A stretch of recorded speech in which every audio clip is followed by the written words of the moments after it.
Saudi আরবে যাওয়া অসংখ্য বাংলাদেশি পরিবারের গল্পটা হয়তো এই একটা লাইনেই বলে দেওয়া যায়। যে স্বপ্নের খোঁজে তারা দেশ ছেড়েছিলেন, সেই যাত্রার শেষটা হয় এমনই মর্মান্তিক। সরকারি হিসাবে বলছে প্রতি বছর ৩,০০০-এরও বেশি বাংলাদেশি শ্রমিকের লাশ দেশে ফেরত আসে, আর এর একটা বিরাট অংশই আসে উপসাগরীয় দেশগুলো থেকে, যার তালিকার একেবারে শীর্ষে আছে সৌদি আরব।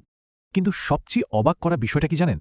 এই মৃতদের মধ্যে অনেকেই ২৫ থেকে ৪০ বছর বয়সী, অর্থাৎ একেবারে সুস্থ সবল মানুষ। আর তাদের মৃত্যুর কারণ হিসেবে দেখানো হয় স্বাভাবিক মৃত্যু। এটা কি আসলেই স্বাভাবিক, নাকি তাদের কাজের পরিবেশ আর চিকিৎসা নিয়ে যে অবহেলা, সেই কঠিন সত্যিটাকে ঢাকার একটা চেষ্টা? আজ আমরা এই পুরো বিষয়টাকেই ব্যবচ্ছেদ করব। দেখব কিভাবে স্বপ্নের যাত্রা কফিন এসে শেষ হয়, রেমিটেন্সের পেছনে আসল মূল্যটা কি, আর কোন সিস্টেম এই অমানবিক অবস্থাকে বছরের পর বছর টিকিয়ে রেখেছে। তো চলুন শুরু করা যাক প্রথম পর্ব দিয়ে, স্বপ্ন এবং কফিন, যেখানে আশা আর বাস্তবতার মধ্যে ব্যবধানটা আকাশ পাতাল। আমরা সবাই জানি রেমিটেন্স আমাদের অর্থনীতির একটা বড় শক্তি, আর এই রেমিটেন্সের সবচেয়ে বড় যোগানদাতা হল সৌদি আরব। মোট রেমিটেন্সের ২০%-এরও বেশি আসে সেখান থেকে। কিন্তু এই বিপুল পরিমাণ টাকার পেছনের মানুষগুলোর জীবন আসলে কেমন কাটে, সেই খবরটা আমরা কজন রাখি।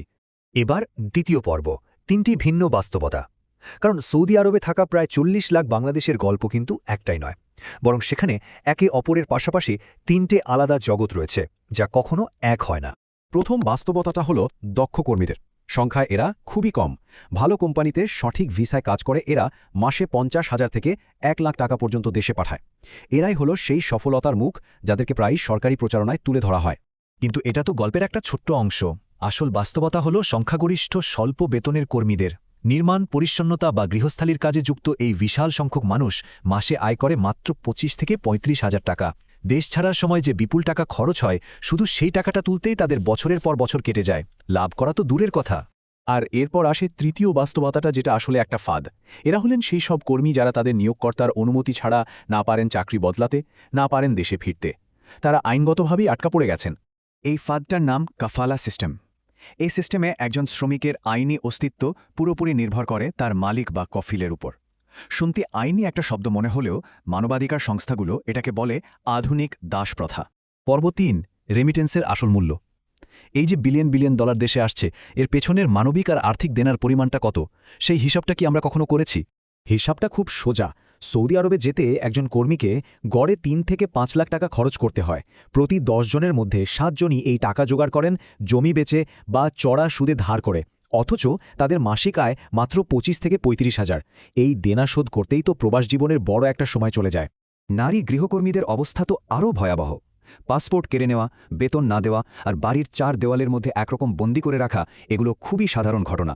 আর এ কারণেই সাম্প্রতিক সময়ে নির্যাতিত হয়ে দেশে ফিরে আসা নারী শ্রমিকের সংখ্যা ভয়ঙ্করভাবে বেড়ে গেছে। একটা উদাহরণ দিলেই বিষয়টা পরিষ্কার হবে। ২০১৯ সালে রহিমা বেগম প্রায় ৩ লাখ টাকা ঋণ করে সৌদি আরব যান। ১৮ মাস পর ফেরেন অকথ্য নির্যাতনের শিকার হয়ে। ৬ মাসের বেতন না পেয়ে দেশে ফিরে দেখেন তার ঋণ আরও বেড়ে গেছে, আর সরকারি প্রতিক্রিয়া কিছু করার নেই। চতুর্থ পর্ব, সুরক্ষাহীন যোদ্ধারা। রাষ্ট্র যাদেরকে জাতীয় বীর বা রেমিটেন্স যোদ্ধা বলছে, বিপদের সময় সেই রাষ্ট্রের সুরক্ষা তারা কেন পায় না? এই স্ববিরোধিতাটাই আসলে মূল সমস্যা। সরকারিভাবে প্রবাসীদের সবসময়ই রেমিটেন্স যোদ্ধা বলে সম্মান জানানো হয়। এটা সত্যি যে তাদের পাঠানো টাকাতেই দেশের অর্থনীতির চাকা সচল থাকে। কিন্তু প্রশ্নটা হলো, এই যোদ্ধা তকমাটা কি আসলেই একটা সম্মান, নাকি তাদের প্রতি রাষ্ট্রের যে দায়িত্ব আছে সেটা এড়িয়ে যাওয়ার একটা সহজ উপায়? একজন যোদ্ধা যখন বিদেশের মাটিতে বিপদে পড়েন, রাষ্ট্র কি তখন তার পাশে দাঁড়ায়? পর্ব ৫, ২ দেশের গল্প। শ্রমিকদের সুরক্ষা দেওয়া যে অসম্ভব কিছু নয়, তা কিন্তু অন্য দেশগুলো করে দেখিয়েছে। তার মানে আমাদের শ্রমিকদের এই অবস্থাটা কোনো দুর্ঘটনা নয়, এটা একটা সিস্টেমের ফলাফল। ফিলিপাইনের দিকে তাকান। সেখানে সরকার নিজে প্রত্যেকটা চাকরির চুক্তি যাচাই করে, বিদেশে কর্মীদের দেখভালের জন্য কর্মকর্তা রাখে এবং বিপদে পড়লে দ্রুত সাহায্য পাঠায়। আর বাংলাদেশে সাহায্য পাওয়াটা একটা আমলাতান্ত্রিক দুঃস্বপ্ন।